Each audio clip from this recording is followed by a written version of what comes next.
Shalom semuanya. Shalom. Ya tadi kalau ngomong-ngomong TikTok, ya saya ada akun TikTok di Jelia Purnama. Jadi nama panggung saya Jelia Purnama, nama panggung ya. Tapi orang biasa panggil saya Yeli. Jadi kalau orang panggil Yeli itu saya udah tahu, berarti ini antara keluarga fisik atau keluarga rohani. Jadi cuman keluarga yang tahu nama Yeli. Tapi kalau orang biasa, mereka taunya nama saya tuh Jelia Purnama. Jadi itu nama panggung saya. Gitu ya. Ngomong-ngomong soal TikTok, ya memang udah cukup lama sih saya nggak aktif di TikTok, mungkin udah sekitar 2 tahunan gitu. Tapi Bapak Ibu Saudara semua, teman-teman di sini, saya panggil teman-teman lah ya ibadah dua ini ya. Teman-teman boleh lihat lah ya akun TikTok saya, mungkin kalau yang pelayanan di anak juga bisa lihat karena saya banyak simulasi-simulasi begitu, jadi bisa banyak terpakai sih sebetulnya. Tapi hari ini saya nggak bawa simulasi, saya membawa diri saya saja ya. Oke, kalau tadi di ibadah 1 saya perkenalan dengan menyuruh menebak tinggi badan saya. Kalau di ibadah 2 saya mau berpantun dulu deh ya. Boleh ya? Boleh? Boleh ya. Saya tuh pengennya tuh turun ke bawah, boleh enggak ya? Enggak. Boleh. Ya udah ntar aku sekali-sekali turun. Soalnya kemarin kata Pastor Fani ntar enggak kelihatan di YouTube ya? Boleh? Oh ya, wis kalau boleh. Soalnya biar kita terasa dekat ya. Mungkin kamera bisa adjust ke saya. Gelap nggak apa-apa lah, saya tetap glowing kok ya. Oke ya, ini tadi mendadak bikinnya waktu lagi duduk di situ ya. Apa ya? Pagi-pagi dengar berita Pak Purbaya. Katanya mau keliling kota naik pedati. Ngapain ya Pak Purbaya naik pedati? Gitu ya. Selamat apa ini? Pagi, siang, sore? Siang lah, selamat sore. Selamat siang Surabaya. Tuhan Yesus memberkati. Yang mendadak. Oke, kalau tadi pagi tegang ya isi firmannya, tapi kalau yang siang ini yang simple-simple aja ya, biar nggak ngantuk. Saya mau bagiin tentang mengelola emosi ya. Nah ini ya, bertanggung jawab dan mengelola emosi ya. Nanti mungkin boleh kasih tahu juga ke yang jemaat ibadah 1 karena ini sebetulnya bisa dipakai untuk semua umur dan ini sebetulnya berhubungan dengan hidup kita sehari-hari, bicara tentang emosi. Ya, kenapa kita mau belajar tentang ini? Karena teman-teman merasakan emosi itu hal yang nggak bisa terhindarkan. Ya, tapi kita punya tanggung jawab buat mengelola emosi kita. Ya, tangkap dulu ini ya. Jadi kita mau belajar tentang ini. Kenapa ini penting? Karena saya ada baca di satu buku. Buku itu mengatakan hal yang mustahil seseorang itu menjadi dewasa rohaninya kalau dia nggak dewasa emosinya. Saya cukup kaget sih waktu baca statement ini. Karena selama ini kekristenan mengajarkan kalau kamu banyak-banyak berdoa, banyak-banyak baca Alkitab, begitu ya, melayani Tuhan, kamu otomatis akan bertumbuh semuanya tubuh, jiwa, dan rohnya. Begitu kan? Karena ada yang namanya buah roh itulah ya. Tapi ternyata teman-teman semua ada ternyata satu stage, satu tahap dalam hidup kita yang mungkin saudara pernah melihat seperti ini. Kok orang itu udah pelayanan? Kok orang itu udah ke gereja? Tapi saudara lihat tiba-tiba dia lagi marah-marah di pinggir jalan. Marah-marah bentak-bentak tukang parkir. Pernah ngelihat begitu? Ada banyak orang akhirnya tersandung sama gereja karena begitu kan? Atau saudara sendiri yang melakukan itu ya. Nah jadi terus mungkin kita ngelihat ada orang, waktu saudara sendiri gitu ya, di gereja kita bisa begitu kelihatan baik, tapi waktu ke rumah, orang-orang rumah itu jadi tempat pelampiasan emosi kita. Sehingga anak-anak atau teman-teman kita merasa, lu ngapain sih pelayanan-pelayanan, lu ngapain sih ke gereja, kelakuan kamu tuh gak ada bedanya sama saya. Nah jadi saya di sini melihat bahwa ada satu tahapan dalam kehidupan kita yang perlu kita mengalami terobosan, yaitu kita perlu mengalami kedewasaan secara emosi. Ya, supaya kerohanian kita juga makin terus bertumbuh. Jadi jangan sampai tertahan oleh masalah emosi ini.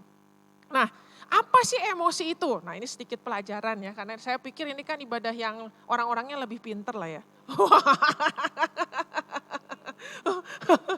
Kan udah bangun kan lebih siang gitu ya, lebih pintar, otaknya istirahat lebih lama. Nah, emosi itu adalah sesuatu yang Tuhan ciptakan dalam diri kita. Kadang-kadang kita tuh kalau dengar kata emosi udah musuhan dulu. Padahal itu reaksi kimiawi yang ada dalam otak kita. Di sini saya kasih warna kuning yang otomatis. Sama-sama katakan otomatis. Jadi otomatis muncul kalau ada sesuatu, kalau ada satu stimulasi. Emosi itu nggak bisa dibuat-buat. Contoh nih, sekarang teman-teman di sini, sekarang saya suruh, ayo emosi takut, munculkan emosi takut. Nggak bisa kan? Ayo marah. Apa yang mau dimarahin? Orang di depan yang secantik itu masa dimarahin? Wih, gitu kan ya. Bingung gitu kan. Gak bisa dibuat-buat, tapi andai kata nih nanti pulang keluar dari sini, waktu pergi ke jalan yang lebih besar, tiba-tiba ada, kita mau nyebrang jalan, ada motor atau mobil kecepatan tinggi, saudara itu tanpa ada aba-aba langsung emosinya apa yang keluar? Waktu lihat ada mobil kecepatan tinggi atau motor kecepatan tinggi, waktu kita mau nyebrang jalan, emosinya apa? Apa? Puji Tuhan. Ini harus dirawat ya. Masa ada motor kecepatan tinggi, puji Tuhan. Kan gak mungkin gitu. Pasti otomatis takut kan. Wih, apa nih gitu, atau terkejut gitu kan. Itu kan gak ada yang aba-aba. Gak ada yang bilang 1, 2, 3 teman-teman yuk terkejut. Gitu gak ada. Atau kita lagi naik motor, disalip, dipotong jalan. Otomatis emosinya para pria marah. Apalagi pas lihat yang nyalipnya sekte terkuat di bumi ini. Emak-emak. Wah, dasar emak-emak gitu kan. Langsung otomatis marah. Nah itu otomatis. Gak bisa diatur. Dan Tuhan yang ciptakan itu loh. Serius. Termasuk emosi marah. Termasuk emosi takut. Termasuk emosi sedih. Itu Tuhan yang ciptakan. Jadi kadang kekristenan itu menganggap emosi marah itu dari setan. Kalau kita merasakan emosi marah langsung, waduh kok kenapa saya ngerasa marah ya? Wah ini saya sudah berdosa ya, wah ini saya sudah salah ya. Padahal enggak, semua emosi itu Tuhan yang ciptakan. Sekarang bayangkan kalau tadi ya, balik lagi ke kasus tadi, teman-teman enggak punya emosi terkejut, malah emosinya yang kayak tadi, bahagia. Puji Tuhan! Yang terjadi apa? Ditabrak. Itu Tuhan bikin dalam diri kita emosi takut atau emosi terkejut yang membuat tubuh kita dalam hitungan sepersekian detik langsung bisa mengelak. Gak pakai mikir dulu, gak pakai begini dulu. Ini motor dengan kecepatan segini kira-kira akan mendekati saya, akan nyampe. Gak ada ngitung-ngitung dulu pakai fisika, bener gak? Begitu kita ini, begitu lihat itu langsung zep. Aduh. Gak ada. Ada motor potong jalan, gak ada kita. Itu kenapa ya motor potong jalannya? Apakah dia punya masalah sama saya ya? Gak ada, langsung aja ngomong kasar gitu kan, langsung aja marah gitu kan, kurang ajar, ngajak ribut, kejar gitu kan otomatis. Tapi semua emosi itu ada tujuannya. Ya, kalau manusia nggak punya emosi takut, mengerikan sekali. Kita lihat api dipegang. Ya, kalau kita nggak punya emosi sedih, kita nggak akan pernah tahu apa artinya kehilangan. Ya, ada orang kita kehilangan biasa, gimana kamu?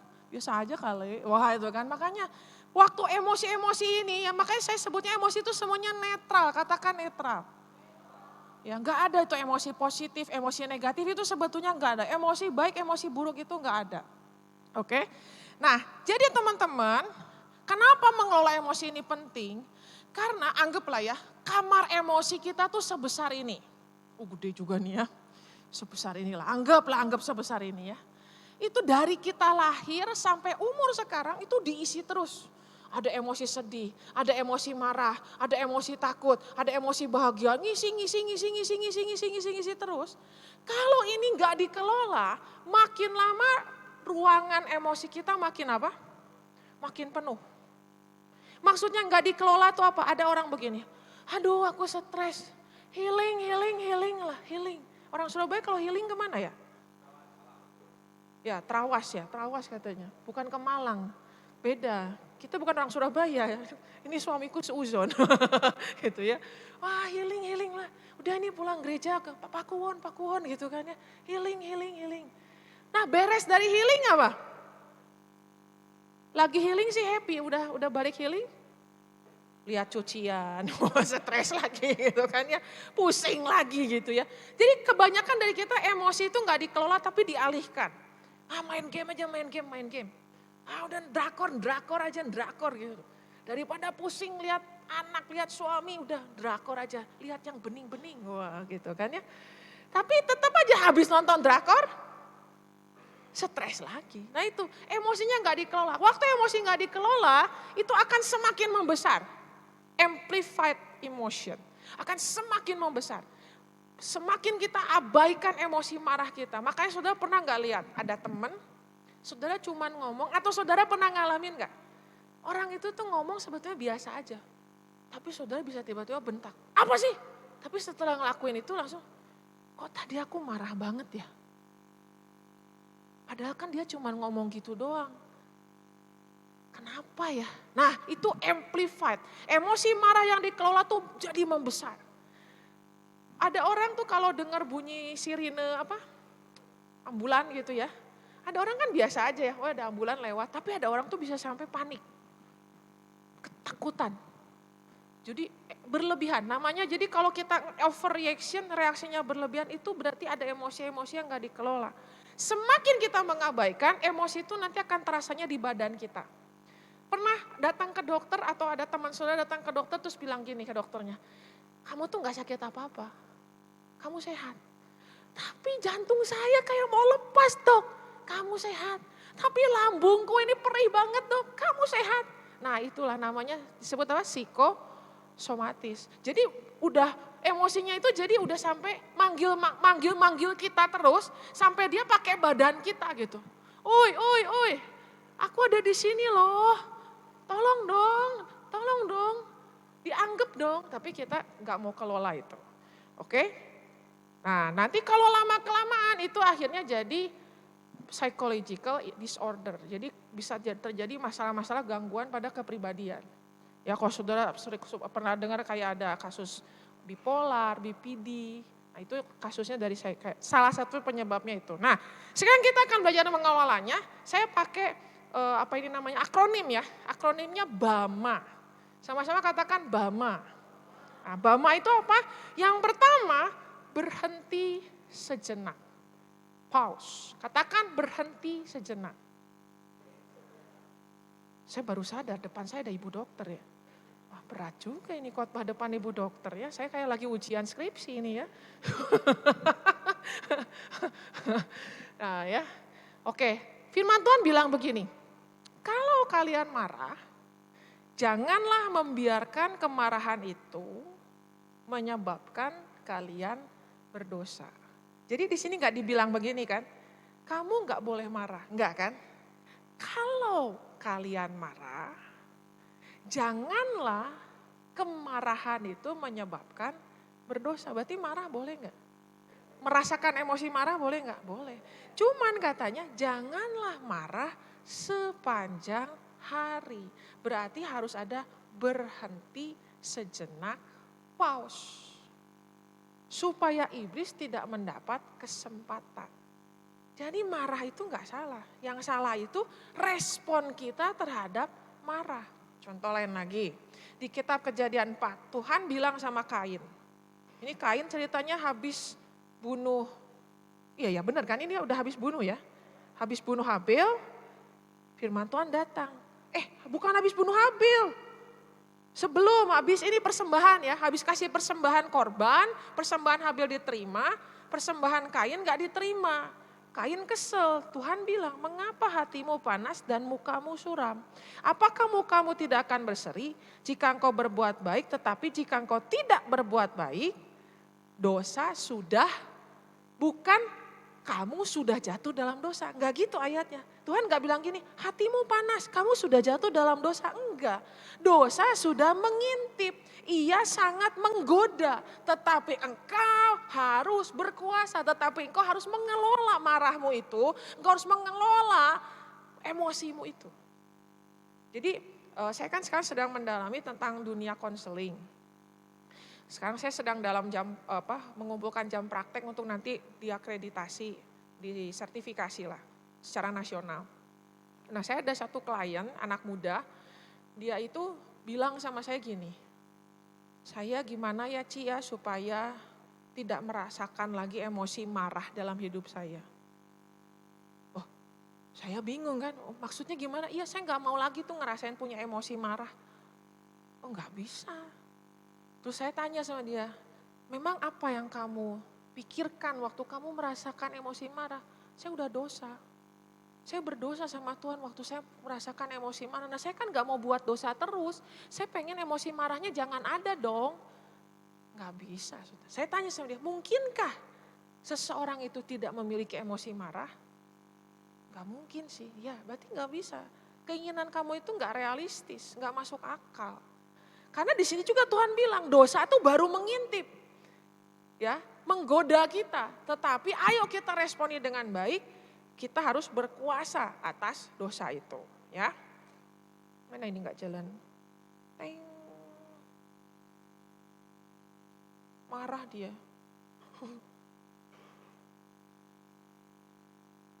Next. Boleh di next, dibantu di belakang. Oke, udah keluar. Nah ini ya, jadi merasakan emosi bukan berdosa, tetapi perilaku yang dihasilkan membuatnya bisa menjadi perilaku berdosa. Ya contoh, kayak tadi waktu naik motor, dipotong jalannya, muncul emosi marah. Itu belum dosa saudara. Tapi waktu kita setelah kita meresponi emosi marah kita dengan misalnya ngomong, kalau haleluya dosa enggak? Tergantung juga haleluyanya sambil haleluya, nah, itu beda lagi. Ya, atau semua binatang-binatang dibawa keluar. Nah itu jadi berdosa. Tapi kalau kita, apa ya, sama gak sih di sini, kebelet? Ada ya, bahasa kebelet ada gak di Surabaya? Ada ya, oh kayaknya orang itu kebelet, mau ngising gitu kan. Kebelet ya, ngising tahu kan ya, tahu ya. Sama kan, buang air besar kan, nah gitu ya. Kebelet ngising gitu kan ya. Ya nggak salah gitu, kita malah jadi memaklumi gitu kan. Kayaknya itu orang kebelet ngising gitu ya. Oke ya, jadi itu. Nah, jadi Bapak Ibu Saudara semua, ini sedikit lah ya belajar tentang otak. Di kepala saudara itu ada ini bagian apa ini nong-nong, jidat, dahi. Itu ada namanya bagian otak prefrontal cortex. Saya kasih gambarnya burung hantu. Kenapa? Karena burung hantu itu kan pinter. Jadi ini bagian otak yang bisa mikir. Dia tuh pinter mikir gitu. Tapi ada lagi bagian otak tuh yang kecil tuh ya. Saya kasih gambarnya anjing penjaga. Dia itu tidak memakai pertimbangan-pertimbangan berpikir logika rasional gitu enggak.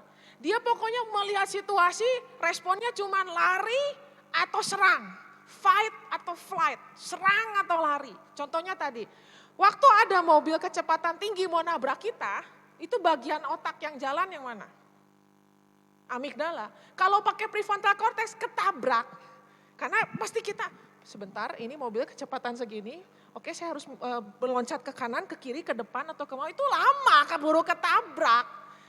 Itu memang makanya Tuhan bikin si amigdala itu supaya manusia bisa cepat berespon. Kayak misalnya saudara pegang benda dikira nggak panas, taunya waktu dipegang panas. Itu kan sepersekian detik kita langsung tarik tangan, nggak begini kan.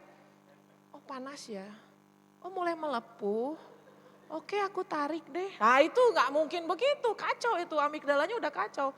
Tapi Tuhan itu bikin begitu lihat ada bahaya langsung sepersekian detik kita langsung ini. Nah itu namanya otak bagian amigdala. Nah Bapak Ibu Saudara semua waktu emosi itu hadir, oke, itu langsung yang kerja duluan tuh amigdala biasanya. Ya. Saudara di sini bisa tahu nggak sih kalau mau marah? Pernah ngerasain nggak sensasi marah? Atau tahu udah ditempeleng aja orangnya sama saudara? Pingsan, setelah pingsan baru hilaf kok nempeleng sampai pingsan. Ini ya saya ngajarin ke klien-klien saya, bahkan dulu pun saya di konseling. Jadi konselor saya bilang, saya punya isu dengan kemarahan ya. Ya saudara jangan macam-macam oke. Konselor saya bilang, pernah gak kamu merasakan apa yang kamu rasakan waktu mau marah? Merasakan waktu saya mau marah? How? Gimana ceritanya? Sudah belajar merasakan sensasi di badan. Itu ada rasanya loh kalau mau marah tuh. Coba sekarang dibayangin, waktu mau marah biasa apa yang kerasa? Lebih cepat ya jantungnya ya apalagi. Oh panas, ada rasa panas. Adrenalin, bahasanya makin keren ya. Ya, nah itu saudara sebetulnya ya sensasi di tubuh itu berdasarkan hasil penelitian itu hanya 90 detik. Riset penelitian, sensasi itu tadi jantung dak-duk gitu ya, nafas yang kayak itu ternyata cuma 90 detik. Makanya kenapa Tuhan bilang berhenti sejenak. Kalau di kitab Mazmur ada yang namanya Selah. Coba perhatiin Mazmur. Daud itu kan suka ngomel-ngomel kan. Bunuh aja Tuhan, sikat aja Tuhan, hancurkan saja mereka Tuhan. Lalu Daud Selah. Setelah Selah perhatikan. Pasti Daud, tetapi engkau ya Tuhan, engkaulah pembela hidupku. Langsung jadi waras lagi kan. Ini Daud begitu. Saya suka makanya sama Mazmur-Mazmurnya Daud karena aku banget gitu loh. Daud datang sama Tuhan tuh gak munafik gitu. Nah saudara, jadi kalau misalnya nih kita merasakan marah, ya mulai kerasa nih gitu ya.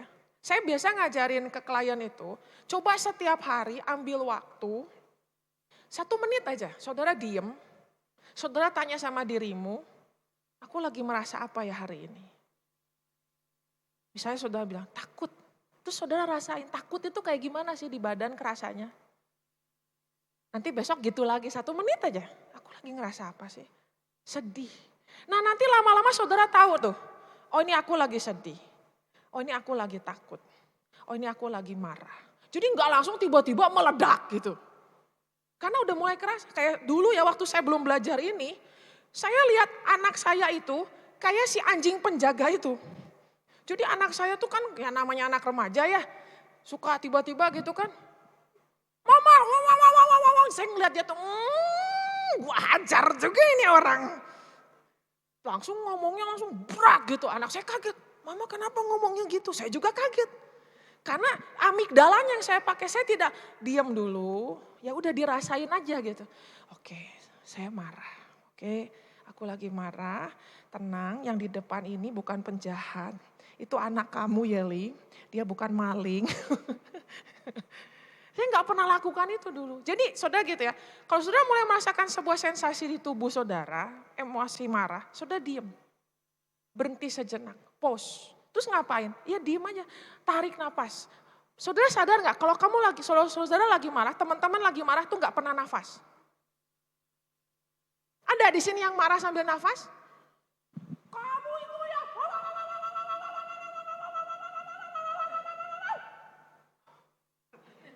Bener kan? Iya, setelahnya kan baru. Yawis. Kenapa bisa yawis? Karena mulai narik napas. Waktu saudara tarik napas itu memindahkan jalur dari amigdala tuh ke prefrontal cortex. Oksigennya masuk ke sini, jadi mulai mikir di sini. Bener juga ya, ngapain aku marah ya? Aku kok jadi jatuh dalam dosa ya? Ya wis. Coba waktu lagi marah saudara sambil tarik nafas, kamu ini ya, kamu ini nggak jadi pasti marahnya. Pasti nggak jadi, dijamin. Saudara kalau tarik nafas nggak mungkin jadi marah. Karena langsung bukan si anjing penjaga yang kerja, itu istrimu. Itu bukan monster naga. Itu adalah wanita yang kau kasihi. Gitu ya Bapak Ibu Saudara semua. Ada bapak-bapak kan di sini ya? Ada lah ya. Jadi yang pertama tadi apa? Berhenti sejenak. Tunggu sebetulnya 90 detik. Saya terus praktekkan ini. Jadi kalau saya mulai merasakan emosi tertentu, saya diam aja. Saya terima. Oke, nah ini makanya ya. Yang kedua, akui dan terima perasaan. Sama-sama katakan akui dan terima perasaan. Ya, jadi bukan ditekan, bukan kita langsung ngerasa bersalah dan berdosa, bukan juga kita seperti nggak mau merasakan emosi itu, karena emosi itu seperti koin. Nah ini ya, kalau uang, ya, ini uang berapa? Oh bisa lihat ya kalau uang ya. 1.000. Kalau belakangnya nggak ada gambarnya, ini berlaku nggak uangnya? Nggak berlaku. Nah, kita anggap ya ada emosi positif dan negatif. Banyak orang Kristen cuman mau merasakan emosi positif. Happy, puas. Tapi emosi negatifnya dia tolak. Tapi sama seperti uang. Kalau emosi negatif ditolak, emosi positif pun nggak akan saudara rasakan.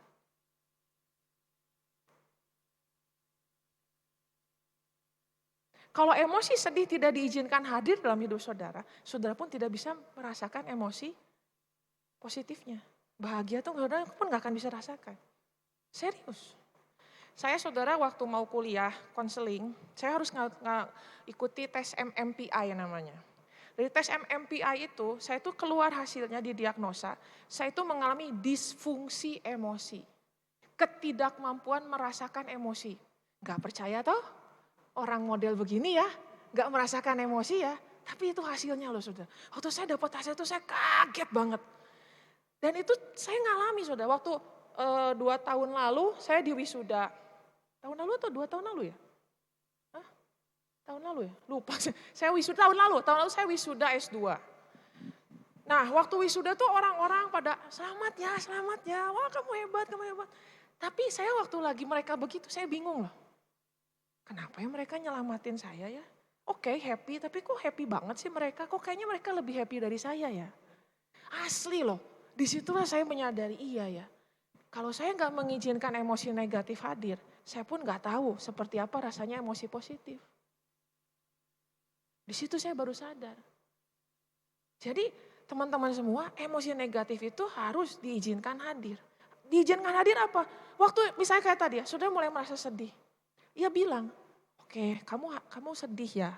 Yeli, kamu lagi sedih. Sedih apa? Apa yang lagi kamu sedihkan? Bukan, gak boleh sedih, bersuka cita senantiasa. Nanti kalau seperti itu kita akan jadi orang yang menghalalkan segala cara. Emosi itu ada 6. Marah, sedih, senang, takut, jijik, terkejut. Coba lebih banyak yang happy-nya atau yang gak happy-nya? Yang negatifnya kan. Nah terus gimana ceritanya? Kita bilang, aku gak mau merasakan emosi negatif. Gimana ceritanya? Gak bisa. Itulah sebabnya Tuhan tuh kasih semuanya untuk semuanya kita rasakan. Kalau kita cuma ngejar happy, saudara itu bisa lakukan segala cara. Makanya ada orang akhirnya edik, kecanduan. Kecanduan game, kecanduan judol, odol, dodol, apa semua itulah. Kenapa? Karena dia cuma ngejar dalam hidupnya tuh, aku cuma pengen happy, aku cuma mau happy, aku gak suka ada rasa sedih, aku gak suka ada rasa takut, aku gak suka ada rasa marah ini, aku cuma mau happy. Kecanduan rokok, karena itu yang dikejar cuma happy. Padahal semua itu harus hadir. Oke, nah jadi maksudnya gimana? Nah ini ya, ini ada namanya tuh roda perasaan. Yang sangat tidak berperasaan kalau kita lihat ya. Gini gimana caranya? Nanti saya kirim lah ya ke Pastor Fani ya. Jadi saudara tuh sebetulnya tinggal lihat lingkaran yang paling luar. Kalau saudara misalnya lagi merasa tidak berharga, tuh ya ada ya yang kiri atas ya. Berarti saudara itu sebetulnya lagi merasa takut. Biasanya kita nggak bisa ngerasain yang tengah. Yang kita rasain tuh yang paling luarnya biasanya. Saudara ada rasa menghakimi orang. Berarti saudara tuh sebenarnya lagi merasakan emosi muak. Jijik gitu. Nah waktu emosi itu datang tuh ya diterima aja.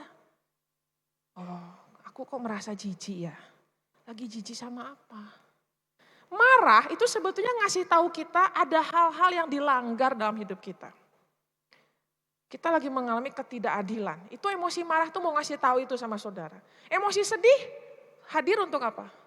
Ngasih tahu kita tuh mengalami kehilangan. Pernah di sini ada yang merasa sedih? Tanya ke diri, aku lagi merasa kehilangan apa sih? Saya pernah mengkonseling satu, ini juga sama ya anak muda ya. Tapi dia udah kerja. Dia bilang, aduh Ci aku gak bisa tidur udah berhari-hari. Terus dia cerita. Waktu saya lihat dari ceritanya, ternyata dia itu lagi merasakan emosi sedih. Terus saya bilang, kamu sadar gak kamu lagi merasakan sedih loh. Oh iya ya, coba kamu renungkan, kamu lagi merasa kehilangan apa? Dia diem, dia mikir, terus dia jawab, oh iya saya kehilangan hubungan baik dengan atasan saya. Dulu atasan saya tuh baik banget sama saya. Tapi sejak dia hamil jadi galak. Gak tahu kenapa ya, perempuan kalau hamil kok ada yang jadi galak ya. Ibu dokter jadi galak.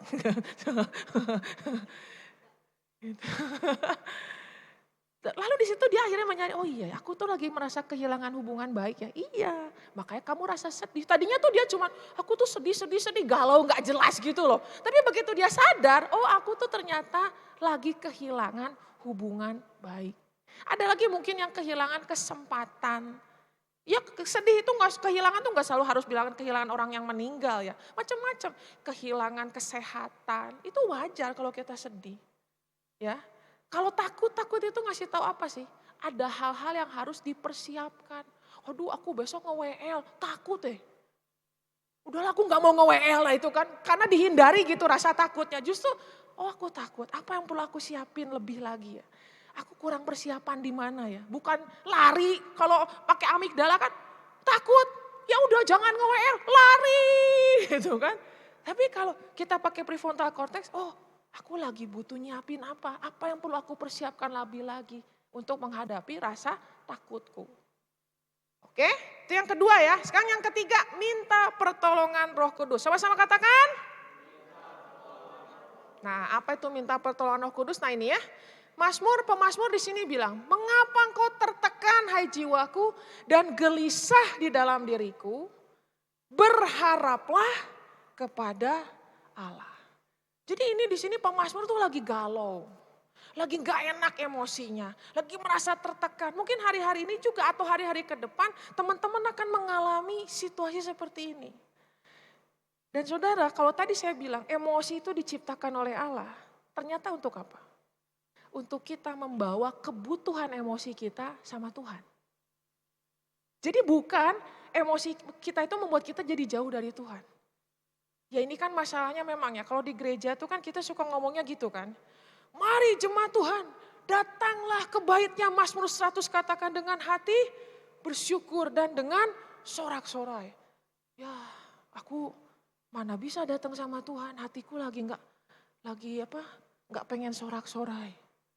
Jadi kita berpikir kalau hati kita nggak lagi sorak-sorai, nggak boleh datang sama Tuhan. Padahal nggak gitu kan. Karena kalau kita lihat di ayat-ayat yang lainnya, ada lagi yang mengatakan, marilah datang kepadaku, hai engkau yang sedang bersorak-sorai, kan enggak? Yang letih lesu dan berbeban berat. Di sini ada orang yang lagi berbeban berat atau lagi nge-gym pakai beban berat sambil dengan sukacita. Iya, nggak ada pasti. Aduh. Tapi Tuhan bilang, kalau kamu punya satu kebutuhan emosi, kamu rasa takut dan kamu merasa tadi kalau Pastor Yali bilang persiapan apa lagi? Semua udah aku siapin. Tapi kok aku tetap rasa takut? Nah itu kesempatan. Tuhan, aku bawa rasa takutku sama Tuhan. Jadi saudara nanti bisa mengalami Tuhan tuh di setiap musim kehidupan. Itu lagu itu tuh, Tuhan kau hadir bersama aku di setiap musim kehidupan. Ada gak ya lagu itu ya? Anggap ada aja lah ya. Wah bersamamu betul ya. Kulewati semua engkau ada bersamaku di setiap musim. Musim itu kan ada musim gugur, musim semi, musim yang gak enak, musim gak ada buah. Makanya Habakuk katakan, wah dalam setiap musim, waktu binatang-binatang pun, ternak-ternak mati pun aku mau bisa tetap menyembah Tuhan. Nah, itu karena dia membawa semua aspek emosinya sama Tuhan. Oke? Allah itu gak pernah terkejut waktu saudara tuh bilang, Tuhan aku marah loh sama engkau. Gak boleh gitu ya. Gak bagus ngomong gitu. Kamu anakku kok marah sama aku? Gak ada begitu saudara. Nangkap gak sih? Orang kalau punya hubungan intim, suami istri atau pacar, kenapa mereka bisa intim? Kenapa kita bisa merasa intim sama seseorang? Karena kita bisa cerita apapun sama dia. Saya sebagai seorang gembala, gak bisa cerita apapun sama jemaat kan? Ya, Pastor Fani langsung, Pastor Yali tahu banget yang aku maksudkan. Tapi kalau sama Martin, saya bisa cerita apapun sama mantan pacar saya ini. Kan udah jadi suami. Karena dia itu, saya sering bilang ke dia, udahlah aku tinggalin aja gereja, nyebelin semua jemaat. Boleh lah ya ngomong itu di sini ya. Aku curhatnya di Surabaya aja ya. Di Bandung gak bisa curhat ya, curhat di Surabaya aja ya. Nyebelin jemaat itu, udah capek-capek, gini-gini, tapi dibilang gak mau, kesel. Tapi suami saya tuh gak ada, langsung taruh itu ya, telunjuknya di sini. Gak boleh ngomong gitu, gak ada. Tapi dia, oh iya kamu capek ya. Kita bisa terbuka kan. Makanya kenapa itu tadi saya bilang, kalau nggak dewasa emosi nggak bisa dewasa rohani. Karena kita berpikir Tuhan itu waktu saya dalam suatu bentuk emosi, dia nggak mau deket sama saya. Nah terus gimana bisa bertumbuh rohaninya? Karena kita berpikir Tuhan hanya mau deket sama kita kalau kita lagi happy. Kalau kita lagi baik-baik aja. Padahal kita lihat waktu Petrus jalan di atas air lalu tiba-tiba dia hilang imannya, dia kecebur. Tuhan kan gak gini. Nah kamu sih gak punya iman. Ya rasain lu. Gua duluan ya, bye. Enggak kan? Firman Tuhan bilang, kalau saya lupa ya persis apa. Tapi seketika, segera Yesus menangkap tangannya Petrus. Tapi kalau orang tua, kita punya bayangan orang bapak di surga kayak orang tua kita yang kalau kita salah tuh terus ya. Biar tahu rasa.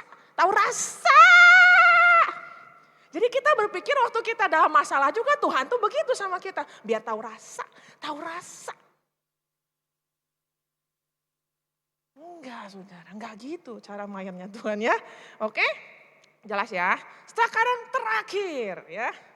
Biasanya kalau saya ngomong terakhir tuh muka jemaat mau di kota apapun pasti langsung berbinar-binar. Ya, langsung udah terpikirkan habis ini makan apa gitu kan. Yang terakhir apa? Aksi yang sesuai pimpinan Roh Kudus. Sama-sama katakan 1, 2, 3. Oh ini jemaat ibadah 2 tuh orangnya gak banyak tapi suaranya lebih keras dari ibadah 1. Piye toh? Yang ibadah 1 itu tadi kayaknya hayo kayaknya. Mama. Nih, ini kan Efesus 4 tadi ya, kita harus ada berhenti sejenak. Nah ini bawahnya tuh di kitab Efesus dibilang, janganlah ada perkataan kotor keluar dari mulutmu, tapi pakailah perkataan yang baik untuk membangun di mana perlu, supaya mereka yang mendengarnya beroleh kasih karunia. Jadi ayo teman-teman semua, belajar mengekspresikan emosi dengan cara yang membangun. Ya, karena kalau di sini kan bilang boleh kok ngomong. Mungkin sudah selama ini kalau marah dipendem, sedih dipendem. Kalau saya ya, ini saya nggak tahu sih kalau di sini ya. Mohon maaf ya, mumpung sedikit lah orangnya lah ya. Kalau salah nggak apa-apa lah ya, gampang ngebetulinnya. Kalau saya di Bandung saya ajarin ke jemaat saya. Kalau datang ke rumah duka, nggak boleh ngelarang orang yang ada di rumah duka berhenti nangis. Biasanya kan kita gitu ya, kalau ada yang lagi nangis, udah, papamu jelas sudah bahagia di surga. Ya papa sih bahagia, aku nggak bahagia. Apakah perkataan itu menghibur? Enggak kan? Pastor Fani udahlah relain. Biar Pastor Sam bahagia. Kok yang dipikirin yang udah pulang sih? Lah aku nggak dipikirin. Kita kan boleh dong sedih, iya kan? Jadi saya tuh justru kalau datang ke rumah duka, yang saya lihat pas kalau jemaat saya yang lagi ngalamin, saya tanya, udah nangis belum? Dia kaget, hah? Gimana Pastor Yali? Udah nangis belum? Udah sih tadi waktu baru kejadian, nangisnya kenceng. Ya baru pelan lah, ya udah. Nanti kalau mau nangis aja ya. Jadi udah terkenal tuh, kalau gereja saya pimpin ibadah tutup peti, lama. Karena jemaatnya sama keluarga saya izinkan nangis. Ya mereka nangisnya kenceng semua. Tapi udah gitu ibadah-ibadah selanjutnya udah pada gak nangis lagi. Ya kalau memang sedih ya nangis dong. Pria boleh nangis atau pria tidak suka bercerita? Ini lagi ngetren banget ya itu ya. Pria tak bercerita, tahu-tahu meninggal. Loh itu kan ngeri. Siapa ya itu kemarin ya ada kejadian gitu. Gak pernah ngomong, ke istri gak pernah cerita, ke siapa-siapa gak cerita. Tahu-tahu meninggal lah. Nah ini terakhir nih. Kira-kira ini dia lagi mengalami apa? Teriak kemenangan yang lain. Tolong jangan langsung ke kunci jawaban gitu. Apalagi kalau selain teriak kemenangan apalagi? Frustasi apalagi? Capek apalagi? Nah ini bagus nih, ini aktor-aktor yang mendukung saya ini ya. Iya betul, kita kalau nggak tahu dia ngomong kan kita nggak tahu ya dia lagi merasakan apa kan. Ya bisa, kalau saya mikirnya apa, dia lagi kebelet ngising, nggak bisa, sembelit nggak bisa keluar. Gitu. Gitu ya. Jadi kita pun kadang-kadang ya hubungan sama teman, sama pasangan, sama orang tua. Ini saya sering kena nih. Ya tahuin aja tuh. Nikah udah lama nggak ngerti-ngerti. Gitu aja kok nggak ngerti. Kita sesama teman pelayanan, apalagi nih, tim yang paling sering berantem kan tim praise and worship ya? Atau di sini enggak? Wah munafik kamu. Ini tim, tapi saya tuh seneng loh sama tim praise and worship tuh. Sering berantem tapi gampang akur. Iya kan? Sering berantem, kamu tadi gimana? Udah begini aku kasih kode gak nurut kamu. Tapi nanti udah bro, yuk makan gitu. Happy, tim ini tuh berantemnya kenceng, happy-nya juga kenceng. Karena mengizinkan emosi berantem hadir gitu ya. Dia sambil begini, gue udah siap berantem pulang dari sini. Harus ngomong. Ya, jadi kalau nggak ngomong tuh nggak ada yang tahu saudara tuh lagi ngerasain apa. Entah kita di gereja, kita di keluarga, di kantor. Nah tapi ngomongnya yang bagus. Kalau bahasa kerennya tuh asertif. Pakai kata saya. Jangan gini, kamu tuh ya tadi udah lihat belum kode dari aku kan udah ngomong itu. Kamu itu mau ini ya, mau menanduk MD ya.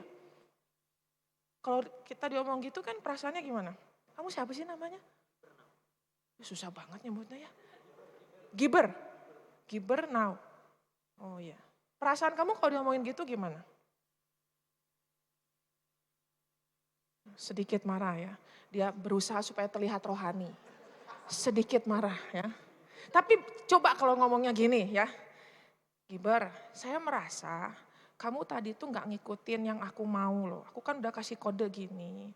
Jadi aku pengen nanti ke depannya, tolong ya kalau udah dikasih instruksi, kamu ngikut. Kamu lebih suka yang mana? Yang kedua atau yang ke satu atau yang tadi yang barusan? Kenapa?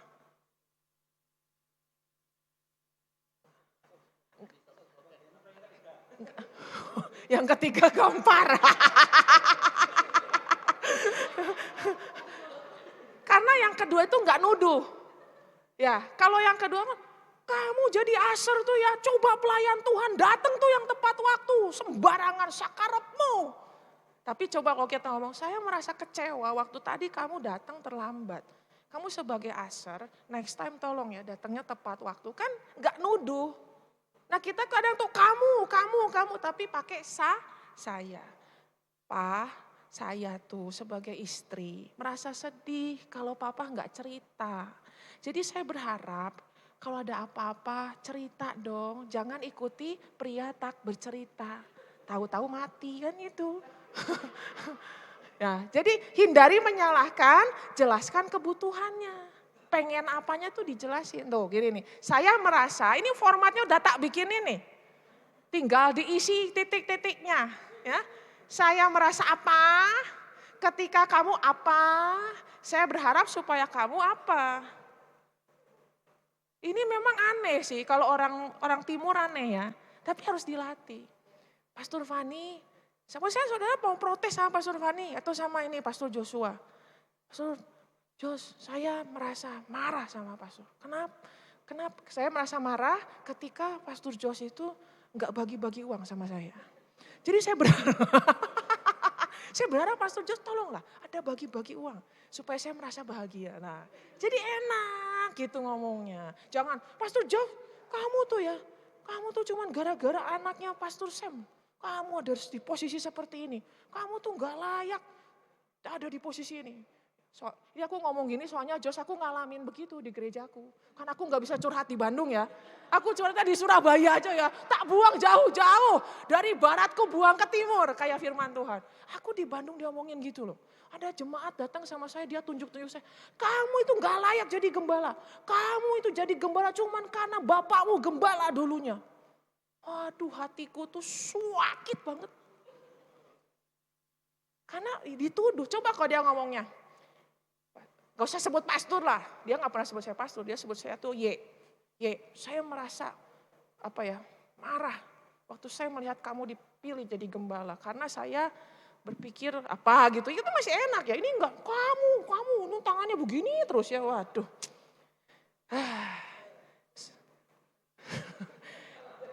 Lega ya, wah enak ini ya. Bisa sampai jam 3 ini. Makanya aku bilang Pastor Fani, ayolah Pastor Fani, suruh aku apa lagi ya. Biar jemaat di Surabaya tuh puas gitu ya. Orang dari barat datang ke timur gitu kan. Oke, jadi sudahlah, selesai nih. Mau dipanjangin lagi? Enggak boleh, sudah overtime ya. Oke, jadi ulangnya lagi dari awal. Kalau untuk mengelola emosi pertama apa? Nah, yang kedua? Yang ketiga? Yang keempat? Tanya Roh Kudus, ini orang model begini, ya, pemain drum yang selalu temponya lari-lari ini, mau diapain, gitu kan ya. Gitu kan ya, saya udahlah ke tim ini aja, karena tim praise and worship itu tim paling tahan banting. Ya, mau dibanting, ditahan-tahan, gitu ya. Jadi yang enak. Jadi saya berharap apa yang saya bagikan hari ini bisa menolong teman-teman semua untuk hari-hari ke depan bisa mengelola emosi dengan lebih baik. Nanti percayalah, gangguan-gangguan di tubuh fisik saudara itu mulai nanti tuh hilang, yang psikosomatis itu. Kalau nggak bisa dengan diri sendiri boleh datang ke Pastor Fani atau ke Pastor Jos counseling. Saya percayalah mereka berdua nggak boleh takut Bu. Kayaknya ibu kurang iman, harus lebih banyak berdoa. Padahal ya yang saya lihat ya, orang yang takut itu banyak sekali berdoanya. Iya, tapi tetap takut. Ya, itu kan mungkin dia butuh cerita ya, butuh ngobrol. Butuh untuk mengeluarkan ketakutan-ketakutannya. Ya itulah nasib kami para hamba Tuhan menjadi tempat sampah dan saya buang di sini. Oke, udahlah kita berdoa. Yuk mari.